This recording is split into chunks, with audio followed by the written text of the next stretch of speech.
Okay, can I fangirl for a moment? If you guys were in attendance at the 2019 Boutique Summit, you know that one of our best speakers that year was Nicole Walters. She was hysterical, she was honest, she was raw, and she was memorable. And her big personality and business coaching skills online have definitely gotten her noticed with her all-new TV show on USA Network called She's the Boss. You guys, Nicole is real deal, no fluff, no BS, just honest. This is what you do to continue to grow your business, and not just retail business, but business and leadership in general. I love her way of thinking and her way of communicating. So you guys, I'm so pumped that she is our guest this week on the podcast. Please welcome my friend, Nicole Walters, entrepreneur, TV show host, reality show star. I don't know how else you would love me to introduce her other than I know you're going to love her. Let's chat with Nicole Walters.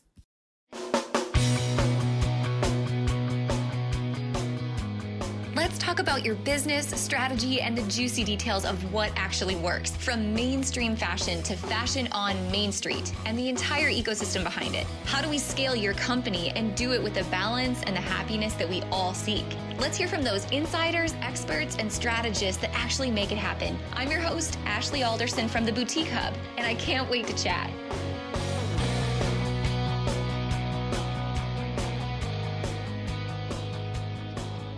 Hey guys, welcome back to the show this week. I'm so excited. Nicole Walters, you're here. I'm excited to be here. So many of our community, after the Boutique Summit, because you spoke with us in 2019, loved it. Every minute of it. I think they peed their pants 55 times over listening to you because they were laughing so hard. Oh, we had a blast. I mean, talk about like real world, practical, the stuff that your mama should tell you, but sometimes forgot to tell you advice. That's what you brought. And it's so appreciated by the community, not just boutique owners, but women in business in general. Thank you for that. Oh, it was a blast. I mean, it was one of the greatest summits I did. I just love the way that you brought so many different solutions. You know, you had vendor solutions, you had real world applicable experience solutions, and then you had motivation and just kind of good girlfriend pick you up type stuff. So it was definitely one of those environments where I was like, this is exactly what every business owner needs. So I can't wait until you bring the summit back, hopefully, because, it's a must attend. We're ready for in-person events for sure. Yes. So when you opened the summit, and I think this is how a lot of people first got to know you, you were on this blogging journey and you had a video go viral. In case anyone hasn't heard this part of the story, and this is how you opened your talk at the summit, talk to me about that first viral video and leaving your corporate job. Yeah, so it's crazy to look back on it because it was actually 6 years ago now. And this video was me quitting my job live online in front of 10,000 people. And the video went viral to over 100,000 people in 24 hours after that. So it was bananas, but it looked a lot crazier than it was in real life because, I'd built a place to go. And it's so fun chatting with like boutique and e-commerce owners because you guys are actually far more advanced than I was at that point because you typically have built something for you to go to. So you have a better vision and it's more tangible of what the future looks like versus me opening up a consulting firm with a couple of clients under my belt and hoping I can grow and scale this thing, So I had my corporate experience, so I was ready. But, I think that people here really understand I built a place to go. Yeah.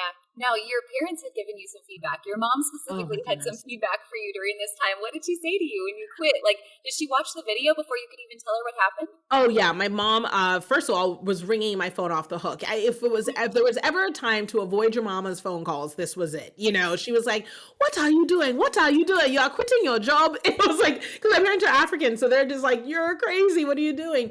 But her biggest piece of advice was, it's great that you're quitting your job, and pursuing your purpose or what have you, but you've got to pay the bills.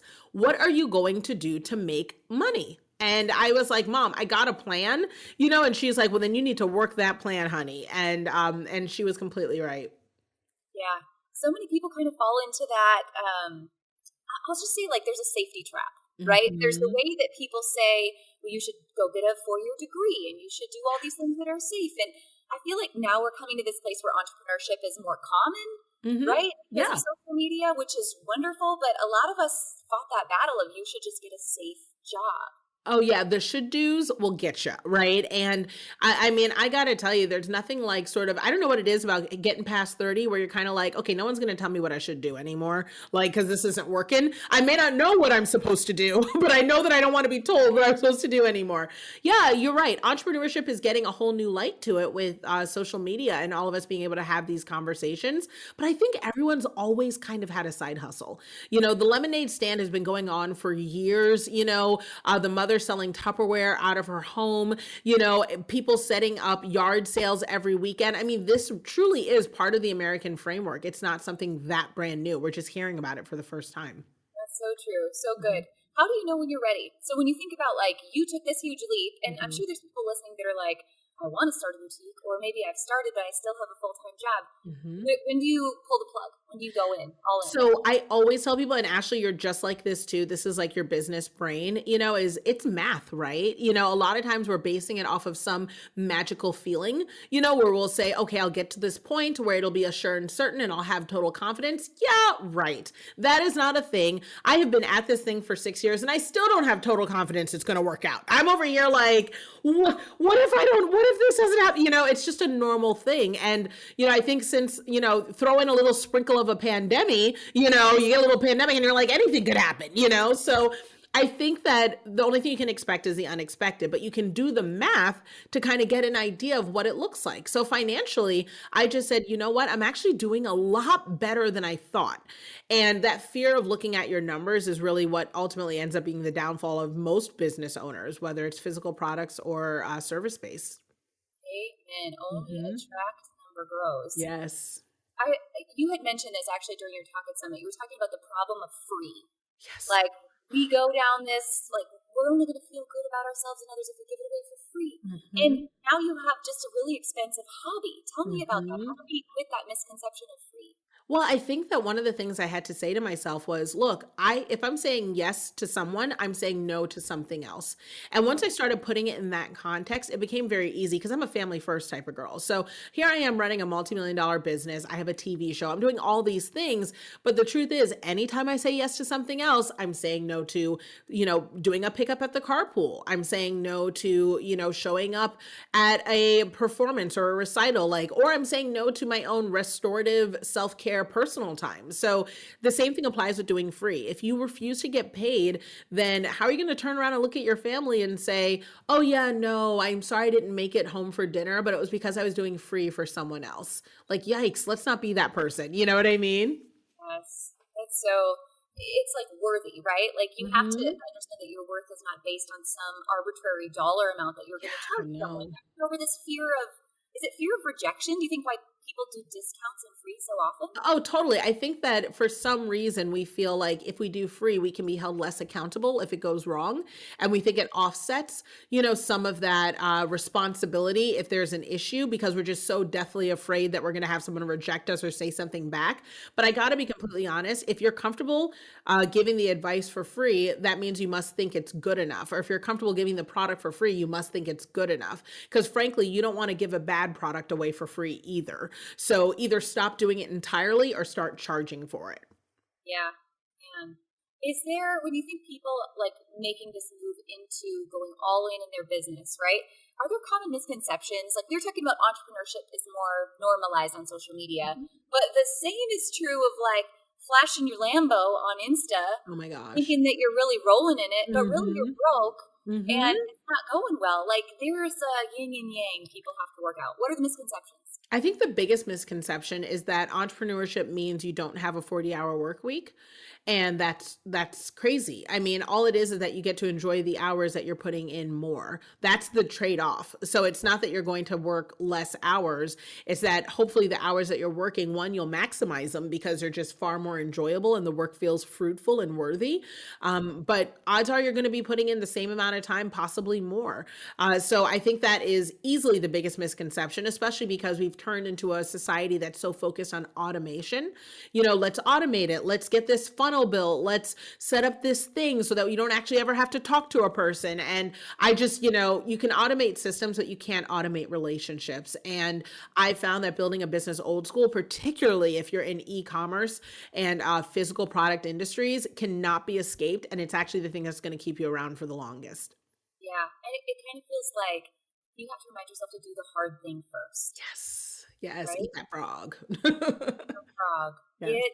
Get the hard things done. Yes. Would you say that there's like three mindsets or three things or three skill sets that people should know to really make sure they're launching their business the right way? Like you talked about measuring what matters, right? Reports and numbers. What else do you think is like crucial? You have to have this in order for your business to grow.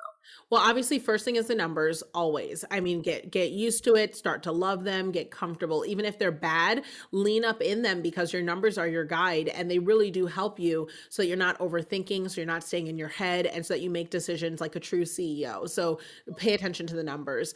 The second thing is setting boundaries, and not just with your family and your consumer, but also with yourself. It's really important to sit down at the top of every month or the top of every year and really delineate kind of where am I going to be and what is required and, who is responsible for what. And I found that, setting these boundaries and then upholding these boundaries is really, really, really important to make sure that I can actually do what I need to do and be where I'm supposed to be. And then the last thing I think is build a business that is worthy of selling. Because if you build a business that could be sold, it also means that you can delegate easier. It means that you're not immersing yourself in it so much that you can't get yourself out of it. And this is probably the hardest thing for most business owners as we're growing and scaling. When you build something that has a touch of a personal brand to it, or you're just, honestly, you're kind of a control freak, and you just want to know everything's done right. It can be really hard to start letting go, but that's what's necessary if you're going to be honest about being with your family and also living, the life that you've earned based on the work that you've done.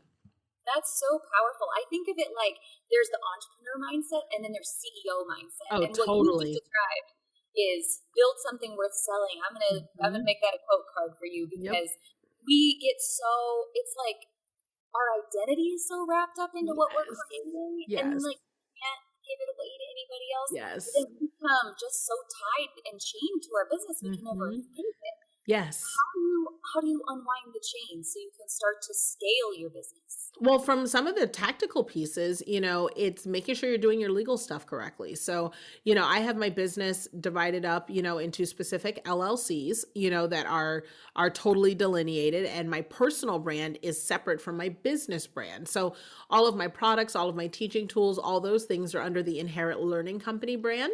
And then all of my books, appearances, speaking gigs, podcasts, TV show are under the Nicole Walters brand. And the reason why I did that right out of the gate instead of trying to mix up the two is because Inherent Learning should be a company that could go to the stock market and IPO and get sold and have a different CEO. And, then they can pay and or hire Nicole Walters as talent for the brand, and there are some tactical things that you can do with a lawyer. Again, just like numbers, we don't have to make it up. There are actual bullet points that you can do to help keep things clean so that way, when the time comes, you're able to escape and know that everything will be just fine. Love that. And you happen to have some legal help in the family. Yes, I do. I'm really blessed. My husband is the general counsel for the business, but we actually have several lawyers. So I have an entertainment lawyer. I have another corporate lawyer that I work with. So, I mean, it's great because my contracts get looked at 4 or 5 times. so everything's always covered. Perfect. What other steps do you think people can take just to, again, put that CEO cap on and find additional ways to scale? Yeah. So I think that, one of the hesitancies that people struggle with is hiring, because there's nothing more CEO than starting to delegate, right? And it's because I know that this is very common with clients that I work with. When they think of paying someone's salary, they're thinking, I don't have $40,000 today in full right now. And so because I don't have that, I could never hire someone. And part of this is great. It's an integrity thing, right? You're saying, look, I want to be a person who, if I bring someone on board, I'm able to pay them and sustain and be consistent. But you're forgetting, like a CEO, that you are not paying them their whole salary at once. You're paying them every 2 weeks. So that all along the way, they're supposed to be earning their salary. So you should be seeing 3x ROI, right? 3 times the return on investment on any employee you bring on board. So if that employee isn't turning you those funds within 6 months or so, then you can say, look, it's not a good fit. And you only ever paid them half of their total salary. So instead of freaking out and saying to yourself, oh my gosh, I can't do this, remember, people aren't coming on board as W-2, full tax, payroll and benefits employees. They're starting off as 1099 contractor vendors at $10 an hour, and what would you do with an extra 20 hours a month because you paid someone $50 a week? I mean, tremendous things. So, I mean, those are some of the little things that really help you scale, shifting from thinking of it, employee style and thinking of it more CEO style. I love that. It's an investment, Yes. not an expense. That's right. It's pretty amazing to run those numbers backwards, just like you're talking about, having a 3 times ROI. You're right. If you $10, just say for easy math, for 3 hours a week or 5 hours a week, you've invested $50 in somebody. If you had 5 more hours, what income generating activities would you done to make more money? Oh, yeah. It's just a no-brainer. Well, and it's funny because we say to ourselves, oh, but why would I have someone coming and sorting my inbox, because that doesn't feel like it's income generating right out of the gate. But I'm like, no, if you are not responding to your emails and you're losing money-making opportunities, whether it's through exposure or whether it's through follow-up with clients or cold leads, clients that could have been upsold, but you just never had time to get to it because it falls on the back burner. Well, guess what? They made their money back, and it's simple. If someone you're paying $50 can make you $150, or you could make $150 from paying someone $50, it is worth it. The math makes sense. Yeah. Is Eddie the biggest investment on your team? He's the biggest expense.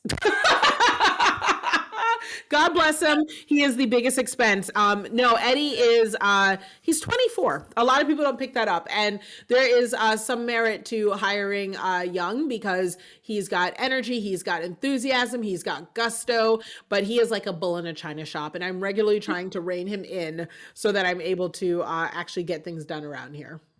I love that. If anyone hasn't had a chance to watch your show on USA Network yet, that's probably one of the highlights. Yes. I feel like I want to go shopping with Eddie as he's shopping. You will spend a lot of money. That's what I can tell you. He loves to swipe a card and hold a purse. These are his favorite things to do, and it will cost you. That's perfect. What do you think, like, as your team has grown, you've scaled, what's the biggest mistake you've made in hiring? I took too long to hire. So that was easily, and that was based on, I would say some of it is the trauma of poverty. I grew up without money. And so because of that, I'm just really, really scared about spending. My business is proudly debt free. So because of that, I just didn't want to let go of that, and I didn't recognize that. Well, I had to recognize eventually what I'm letting go of is margin, not actual money. So if I'm making, in my business up until a year ago, I was pulling in a 99% gross profit margin. That's absurd. Wow. Once I hired, it went down to 83%, still ridiculously good, And so it was one of those things though, where it was like, when I look at a 99%, profit margin, it means that I'm expending labor that is probably not getting a financial return. So I had to say to myself, if I gave up a little bit of this margin, 10%, what if I just got peace of mind? What if I didn't even do anything extra? What if I just didn't do that work? It's worth it. So yeah, biggest mistake I made was waiting too long to actually hire and scale and get help. I can relate to that. And I think it goes back to similar, story growing up. Farmers, ranchers did not come from anything. Yes. Money doesn't grow on trees. Yes. I'm just very much in our lack, in our scarcity. This was a whole unraveling journey for me. Like, I had to hire a coach to understand money mindset. I didn't even know that was a thing. It is a thing. I thought the rich got richer and the poor got poorer. Right. And that's right. Did you have the same, you somehow had to unravel or maybe relearn what it was like to be a woman with a great income. That Yeah, was oh, huge. absolutely. I mean, what's crazy is, and obviously I had a therapist, for this, but my therapist, was talking to me about how sometimes mindsets can be passed from generation to generation. And these mindsets, what's hard is they're not always bad. It's just that they don't serve you in the present. And that was the thing I had to unlearn. So, I mean, just to be very candid, one of the mindsets that I learned from my father was that wealth only belonged to white people.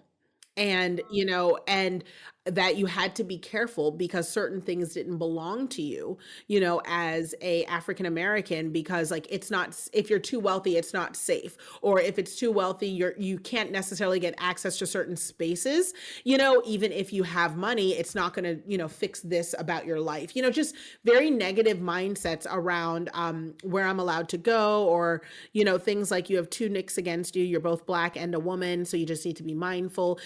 And he would tell me these things not knowing their wider impact, because when he was growing up, he grew up during Jim Crow and segregation, and his father grew up, with vague recollections of slavery, so I mean, if you look back, those sorts of mindsets and thought processes really did serve them well then, because it kept them alive, it kept them safe, it kept them where they were supposed to be in terms of what was a safe environment for them, because you couldn't go places where you weren't permitted to go at the time, but I have to look at my dad and say, look, like things have changed, and if there hasn't been a black person there first or a black woman there first, then I can be the first one, but I have to be bold enough to do so. So it was something that I did realize eventually it was passed down, but I didn't have to own it. I didn't have to make it my reality. And that was a really big shift for me. Because once I realized, oh, I can do anything, I can go anywhere. It may be hard, it may be difficult, it may be challenging, but I can do it. The world opened up, and I was able to really pursue it. I'm so thankful for the way you've shared that journey Mhm. in the last year. Like we've been living in Yeah. just an unbelievable time Yeah. of So much uh, happening. yeah, I'm trying to think, is it beauty through pain? Like I don't I know what don't it know. is, but there's been a An lot of awakening, I guess, is kind of how I'm describing it. Just kind of, things have yeah, always been, but I think we're seeing it in a whole new way. yeah, yeah. You've candidly shared that, and when I think about you, like I think about how well you break barriers. So you're Hmm. talking about being a woman of color, being a Hmm. woman, like these Hmm. two things you said. You have an interracial Yeah, marriage. interracial, interfaith, blended family, adopted Yeah. kids. I mean, I always joke, and my team always jokes about it. We're the United Nations of family. We're a little bit of everything, and we're also a complete and total hot mess. So it's like you get to see it all here. Hmm. I just love that you're carving that path for so many people, though. Like you're making it okay for so many people who maybe Hmm. did not know they had that learned behavior or learned Yeah. mindset or learning a new way. If there's anything, like if you think about that message that you have to share with people, what do you want people to take away from your United Nations of a family? Right. Like what is Right. the thing which most people would learn just by watching this unfold and how you're leading others? Yeah, I think if they're watching the TV show or My Life on Social or whatever, the biggest thing I hope people take from it is, one, I hope they connect to some aspect of it. And I think most of us can, like whether it's being first generation, being an immigrant, be growing up poor, now not being poor or trying to change. There's just so many different elements there that I think people can connect to. But once they connect to that, I really hope what they see is that you can live your life by design. You can rewrite your internal narrative, and you don't have to be a player in someone else's story. The book can be about you, and that is what I think is so incredible and so life altering when you finally accept, do I want to be a player in someone else's game, or do I want to, lead the charge? Then it really just shapes your actions. Therefore, it doesn't mean it's easy. It doesn't mean that we necessarily know how to do it. But if you're willing to say and own that, then it just changes your whole perspective on how you decide to do things moving forward. And that's what's really powerful. Yeah, so powerful on every level, that visualization, that Mhm. manifestation, that knowing Mhm. that it's possible. Mhm. Um, oh my goodness. The other thing that you like, I'm just thinking about all these, new paths that you carve. When you speak to people in your email list, you call them rich friends. I Rich friends. do. Yes, rich Yes. friend. and I feel like that's even a whole nother conversation of just normalizing, women with successful businesses. And I think Mhm. sometimes you're made to just stay small, be Yes. quiet, remain humble, don't tell anyone. don't talk about money, At it's all. not It's inappropriate. Yes. yeah. Let's talk about that. Let's unpack that. What does it mean to remain humble, but normalize it in a way that it makes it okay and it makes it achievable for other people to build successful businesses too? Sure. So this is a big one. So I'm a Christian. And so my belief system is, I believe in God, I believe in Jesus. Like that's like what drives my decision making, right? And it's just who I am. But where that fits in for me in terms of answering this question is I absolutely believe it's important to be humble and have humility, but it's humility before God. I don't need to be humble before man. So I'm allowed to own the things that I've done and I'm allowed to be proud of my accomplishments as long as I don't sit here and say that I did them myself and I give credit to the impact and work of Christ and everything that I do, and that I'm also able to share and give back those answers to say, look, like these are the things I've been delivered from. This is the suffering that isn't part of my world anymore. Let me share these answers with you. So I think that as women, oftentimes, in the very earthly way, we're always told, do less, shrink, be smaller, be submissive. Like this is what is the making of a person. But I just have never been able to reconcile how I can be small and also be bold in Christ. Like I can't be both, right? So if I want to scream from a rooftop what he's done over my life and like all the things that I've accomplished and how like my light is shining, I just don't know how to reconcile doing that in a small way. So if I'm getting it wrong, I'll deal with it at the end of my days. But for right now, you're going to hear me being out here accomplishing, knocking things out so that way I can be like, look what has happened and like this is possible. So I mean, that's kind of how I reconciled it. Yeah, and it's so going back to this money mindset conversation of I'll tell you another one, and I'll wrap this all together. Yeah. That I heard was that it's you're more holy if you're poor, right? Right. Pass through a camel to pass through the eye of a needle, right? Than the rich man enter the kingdom of heaven.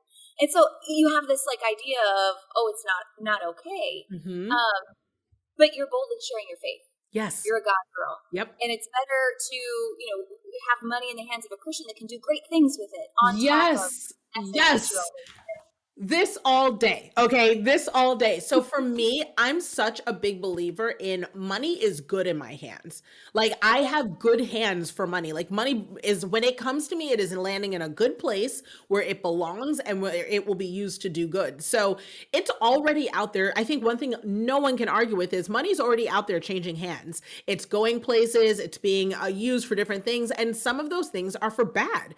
So why wouldn't I get out there to get my share that I can use to, one, as a Christian or a God girl, advance God's interest, right? Positive things, but also use to advance just interests of the world for goodness, charity, nonprofit work, things like that. And I also believe that if God thinks, look, Nicole does positive things. She makes people feel good about themselves. She, supports her family. She's like, she's funny. She has great skin. She has trustworthy eyebrows. Like she's got all these things she's bringing to the world, right? So why not make sure that she's able to spend time in her purpose full time? And whether or not you're a believer, one thing I think we all know is that when you're in your purpose, that's the only place you're supposed to be. Like you're not supposed to be doing anything else. So why on earth would you think that you're not supposed to have money that will permit you to be there as much as possible? Like if you've ever had an amazing doctor, and I think we talked a little bit about like cancer journeys, and when I look at my daughter, Chrissy had cancer. And when I look at, and she doesn't anymore, for all the moms listening who are like, no, like she doesn't anymore. She's totally fine. She's healed. We're grateful. But when I met her doctor, was almost a ease about him in terms of how to treat her, an awareness, a confidence that was not only helpful in the moment, but it was also indicative of him being in his purpose. Like he just knew what he was doing.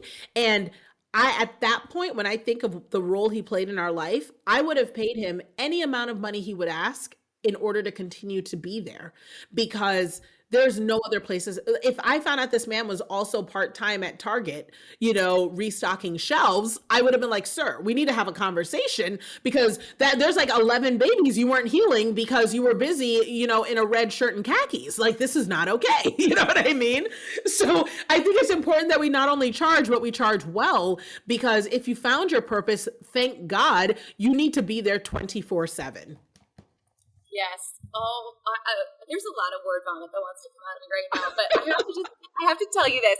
So in case you guys are listening and you don't know, so Nicole's daughter and I shared the same type of cancer. So we've got this parallel journey. But Nicole, the very first person that ever introduced me to mindset and the power of your thoughts was my cancer doctor. Wow. Yeah. And he said, Ashley, just as important as the chemo you are about to receive is how you think about it and the mindset. Wow.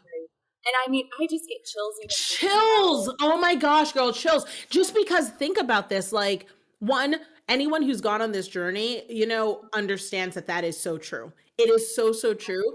And if you're hearing it from a doctor who believes in conventional medicine, right? Who's saying like, no, meds, drugs, like we'll do all the things. In your body. Oh yeah. But he's also like, yeah, and all that stuff is great, but it's your brain. It's your thoughts. Like if a doctor is prescribing good thoughts as part of your treatment plan, don't you think we should be using that every day too? Like, yeah. Hello. Yeah, it's true. Like our family, one of the things we did to kind of get, not through the cancer journey, but, while it was in our life, to say, hey, this is part of how we're going to handle it, was that we always treated cancer as a temporary visitor. We were like, it's here for a while, and we're going to have to deal with this, but then it's going to leave, and so we're just going to act like this is a season that we're in, and we're going to still laugh, and we're still going to tell jokes, and this is just something we're going through right now. This is the end date where cancer is going to be evicted, so here we are, this is it, and that was the mindset. We never, ever embraced cancer as even as a long-term diagnosis or part of our family. Like it happened, it's gone, it will never return, Yeah. People ask me about it today and they're like, oh, it's so terrible. And they have this like, face. Yeah. And I'm like, no. Yep. I say, that's one of the biggest blessings that happened in my life. That's right. I believe something good comes from every bad situation. Yes. And the mindset thing, that's just one of many. But the humility, like, I was telling you, we were joking about wigs before the podcast. And I was like, Nicole, you don't know this, but I have 3 wigs named Brittany, Brandon, and Bridget that I sported. Yes. And everyone in my family wore them, including my dad, who was a 70-year-old farmer with a gold tooth. Gosh. And now imagine him as a young, hot blonde. I know. He really look good. Oh my gosh. Everyone has their own personality. And like, to me, laughter is also the best medicine. That's how you come through all of this. Absolutely. Assuming your family too. Same. Oh my gosh. We had jokes all the time. I mean, we joked about the cancer and some people might think it was a little crass, but we would say like, look, just eat it up now. Eat it up now. Cause this cancer is on its way out the door. When it's out the door, you are doing dishes. You are going to work. Okay. So you just lean up. This is the cancer resort. Okay. You just lay up and enjoy it right now. Like, and so, cause this cancer is not going to be around. And I mean, so it was like in one breath, we are laughing and taking what might be a difficult moment where she's saying like, I need this or I need that, and that might be a little stressful for all of us to care for her, so we're trying to lighten that mood because we know she can't help it, but then on the other end, we're also saying, look, like we're not receiving this cancer as a permanent resident in our life, so we're going to always use language in the affirmative to say this thing is going to pass. And the same thing applies even in my business. I try not to be, toxic positivity, like things will go wrong, right? That is the nature of business. Things will go wrong and I should accept that. But what I try to do is I try to say, look, things will go wrong, but answers exist and I'm good at solving problems. So like, that's the positivity part, is just telling the full truth about scenarios, that bad things will happen, but answers do exist and I'm good at meeting and solving problems. And I think that that's the balance that I wish I saw more online, and that it wasn't just like, you can have all the money in the world if you just believe. No, you can have all the money in the world because the answers do exist on how to get that money, but you'll need to meet and solve problems before you get there. Like that's the whole full sentence, Yeah. And it's so true. And anyone that that's been successful in this world, they all had to overcome some crappy situation. Oh, and real time. They're still dealing with it because, more money, more team, more staffs, more stores, more problems. There's always new things. So yeah, that's the real deal. Hey guys, here at The Hub, we're committed to finding the best tools and resources we can find to help you grow your business. And that's why we're so excited to share more about CommentSold. For those of you who may be rocking your CommentSold lives already, or you're new around here, here's a little bit more about what CommentSold does. They're an all-inclusive e-commerce and social selling platform that allows busy business owners like you to sell and scale online simply. You can host engaging live sell videos or post on social media, your branded app, turn comments into shopping carts, automate your workload, and definitely get support from the dedicated experts and a community of booming boutiques at CommentSold. If you don't have an app, they've got you covered for no additional cost that their business plan offers. To help uplevel your online sales, the CommentSold team is offering all of you, our Boutique Chat listeners, a free ring light when you start a 30-day trial. And if you're a Boutique Hub member, remember, you get a discount on CommentSold. To get started, claim your ring light while supplies last. Visit commentsold.com/boutique chat. That's commentsold.com/boutique chat. Yeah.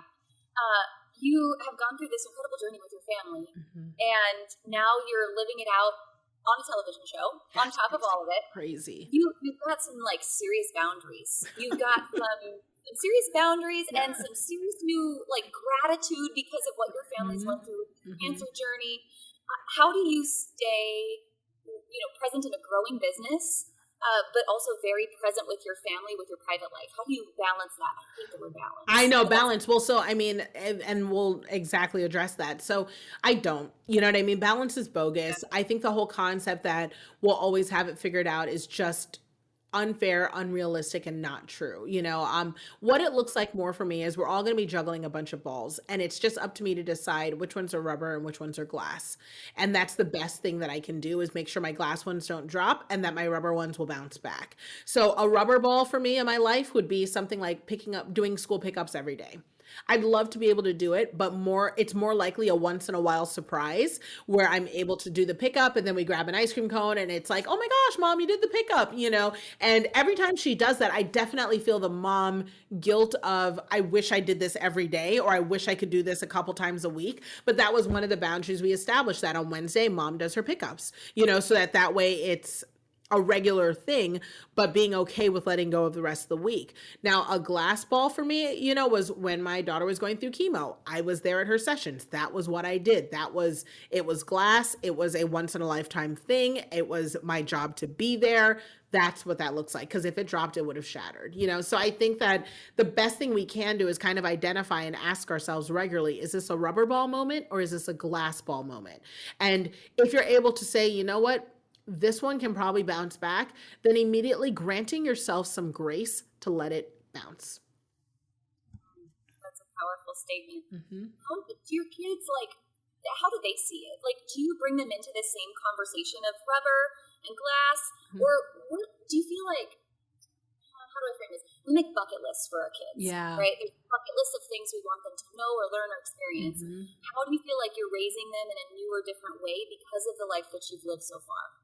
Yeah, I would definitely say that what's great is I got my kids late, right? So I've only been a mom for 6 years because I adopted them. So we were able to sort of implement hey guys, we've all chosen each other as family. So here's how we want to do it, And one thing that's the overarching conversation is that we're a team. Right. So, as a team, we all have to do our part. And if we don't do our part, everybody is impacted. It's not just about us. So, while it may seem like mom's job is to go make money, right? Well, your job is to do dishes. And if you don't do the dishes and then mom comes back from making money and she can't eat dinner, well, that'll affect her ability to make money. So you actually play a role in making sure that we make money for the family. So Team Walters is a very real thing in our household. So, and then we also have conversations about how different team members will need extra help at different times. So when Chrissy had cancer, that was, hey, Team Walters, we've got a team member who's down right now, which means we're going to have to double up, to help this team member. But when she's back, she's going to help us out when we're down, and so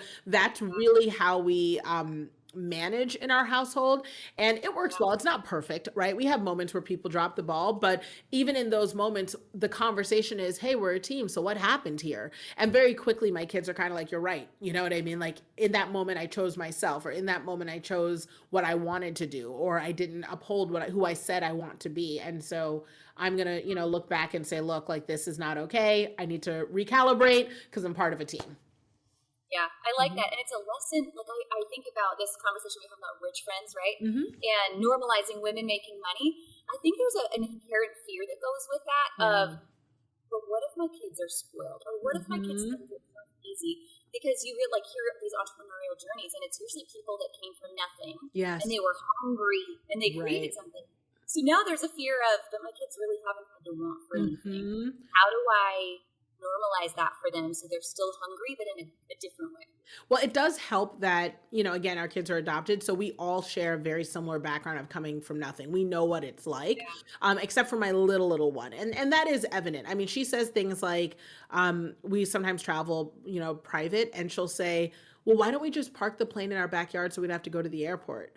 Okay, ma'am, first of all, going to the airport's not hard to get on a private jet. Don't act like that's hard work. Second, we're not parking a plane in the back of in our yard. Third, we have a yard. Like, I grew up in apartments. It used to be goals for me to just have stairs inside my house. Okay. Like, what are you talking about, right? Like, she just doesn't have any calibration around it, or how come everyone doesn't drive a Tesla? Don't they care about the planet? Okay. So you're drawing a lot of parallels right now that just don't come together. We need to have this conversation. So like, she says little snotty things that she doesn't realize what they sound like, and we always put it in a context. But the biggest thing that I've made clear to my kids is, look, this is my money. I love y'all. I really do, but this is my money, my maid. You're like, this is not yours. Like, you are renting your room from me until you move on to your own world. Do you know what I mean? So this is my house. This is where I will live forever. You will have another place to go someday. You will have your own life someday. And so it's up to you to design what that's going to look like. You know what I mean? But I'm living my life right now. So, and my kids, like, we laugh about it and we say it all lightheartedly and no one takes me seriously in my family. But, it is something that I think it just plants a little seed in their head, and they still have responsibility. So my daughter has been doing her own laundry since she was 5, and all my kids do their own laundry. All of them do their own loads, and we raised a home of helpers. So no matter what, they know that they should always be looking for a way to help. So even if I'm working in my garden, they're like, do you need me to help carry trays out? Do you need me to bring you a water? Do you want me to help manage the dogs while you're outside? Because they recognize, again, the team. Where can we help? And that's important. So like, yeah, I'm not passing on, future spouses that are going to be slugs, they're going to be helpers. The way it should be. That's perfect. Let's talk about this TV show. So you just had a season finale. Yes. In case anyone has not watched this yet, which obviously we'll have it all linked up in the show notes, but get ready to pee your pants because it is but tell us about the show first, and then I want to hear more about the origins of the show. But in case anyone hasn't watched it, tell us a little bit about what you'll find on the show. Yeah. So, I mean, what's great is it's different from most reality TV. Like, we're not flipping tables. We're not being mean to each other. It really is just a look at what it's like to balance, your family and your business, and the fact that those two things are just never in balance. And the show's called She's the Boss on USA Network. And the reason why it's called She's the Boss is because I'm not, I'm really, really, really not. And you get to watch kind of how I'm navigating parenting the kids and handling all the stuff. So it's exciting. You get to see things like what it's like to get the first car and pick out a college, but also how to manage your office while your assistant keeps jumping in, trying to do his own stuff, and just really balancing all of that. Like coming home after a day of work into chaos in your house and being like, okay, I guess it's another shift, And so I think it's fun. I think it's lighthearted. It's positive, and it's just a reflection of real life. It is so real life. And you spying on your child thinking that she's on a date. Totally not. That's real life. That's real life. Like, I mean, you have to make the time for what counts. And that's messaging that I always say. So yeah, being a business owner, it's what counts. That's perfect. So, I mean, I'm just thinking about you having this TV show. And one thing you always say is that you're great at pitching yourself. You're great at sales. And I think sometimes people have this negative idea of what selling is. That in order for you to have this show, you had to sell yourself, right? You had to pitch yourself. What can people learn from that? How to pitch themselves? Yeah, so I think what I was really blessed with was the opportunity to come to us, but it came to us because I was always selling myself. And I think that's the thing that a lot of us forget, that it isn't just about finding a specific place and then trying to pitch your way into the door. It's recognizing that every time you are on social or interacting with someone at an event or talking to a vendor, a lot of times we think if it's a vendor, we can sort of behave anyway or pay our bills anyway or do whatever. No, like that's a relationship that's managed too. And that was something that we always kept in mind was, this is who we are and this is how we want to show up. So I didn't want what would eventually appear on TV to be drastically different than what you see on social media, because then people would be like, wait a minute, like what's the real thing here? So the real blessing has been that I've always thought to myself in every interaction, whether it's on social media, in the comments, in the DMs, in an email, with a vendor, on site, in person, how am I making sure that the person who's interacting with me wants to continue the relationship? Even if the relationship is done at this point, where it's like, oh, we said hi and you went separate ways. I want them to say, if Nicole Walters ever came up again, or I thought of her, I want to feel like that's a relationship I want to maintain. And so that's really how I present myself. Of course, without compromising my values. Like, we said no to a lot of TV opportunities that just weren't in alignment, and that weren't in alignment with my values, with how I want my kids, to be portrayed or to grow up. And then the opportunities I received independently that I didn't think were a reflection of my community and wouldn't honor the people who've supported me for years and years. So you got to know what to say no to also. So those are both big pieces. And something I appreciate about you is you are bold in what you speak and what you stand for. And there's a lot of people who aren't, right, that will waver for the approval of others, right, whose opinions they don't matter. Right. That's a big lesson for all of us, that you walk boldly in that, and I admire that about you. Well, it's okay, because I think that what I've found, especially with the Christianity thing, like, for some people that can be a total turnoff, right? They can be like, oh no, she's all like faithy and it's weird. But the truth is, like, it just makes it clear where I stand. It doesn't mean that I'm like this person or that person. What I found more and more, especially in my community, we have LGBTQIA, Muslims, we have everyone, right? Like, it's very welcoming, very well loved. My husband's Jewish, like, melting pot. But what happens is people are like, I just love that you're clear, you're passionate, and I know that you answer to something higher than the dollar. And I know that you stand for something, and I know exactly where you stand, and you're clear about it. So they appreciate knowing that, at least when they look at me face to face, that, like, you're going to get what you're going to get. And I think we lose sight of that in trying to be what we think people want. And we forget that inconsistency is actually more damaging for our business than it is to be consistently terrible or consistently great or consistently honest about your faith, So it's like, pick a place, stand there, and then you'll get your people. Yeah. Draw a line in the sand. 100 fans versus 1,000 followers. That's right. And if someone agrees with you, you don't belittle them. Like, it is what it is. Oh yeah, no, like I get that all the time. Like I get messages out the wazoo of people being like, I really don't agree with such and such. And I'm like, what's great is you have an opportunity and the power to exercise your healthy boundary of unfollowing. And I wish you the best. God bless. You send them on in Jesus' name. Oh my God. Well, Nicole, before we wrap up, I just have to say thank you. You are a busy woman. You've got some amazing things happening. It's so cool to get to watch your journey unfold. And you're spreading the light in so many different ways in this world and breaking barriers in so many different ways. I'm really proud to get to watch you. So thank you, Ashley. You're amazing. Like you used to include me in opportunities long before the show. And so I appreciate you for always being in my corner. You're amazing. You're smart. You're brilliant. And people are lucky to know you. Thank you.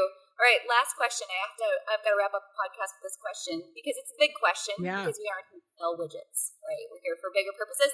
So when you are on the front step with the Hubbins and the mid-tinies and all of the Eddies of the world, right, 30 years from now, and you're talking about this life that you lived, this crazy journey that you were on, and these highs and lows, and oh my gosh, can you believe those happened moments? And as you tell that story to your grandkids someday, what's the thing you want them to remember most about who you are and the life that you lived? Oh, wow. I would want them to say she did worthy work and she lived her legacy. I think that would probably be the biggest takeaway, so that my kids are able to say everything she did, it was worthy. And she didn't wait, she didn't wait to say, okay, I've passed and I've left it behind. No, she lived her legacy now.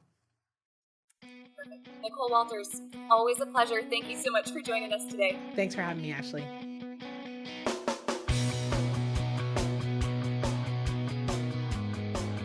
Hey guys, thank you so much for listening to this episode. We hope that you loved it. Don't forget to hit subscribe and leave a rating and review down below for a chance to be one of our featured listeners each and every week. For more information on our spirit of community over competition and how to access complete show notes and bonus downloads from our guests, head on over to theboutiquehub.com and join the community. We'll see you next week.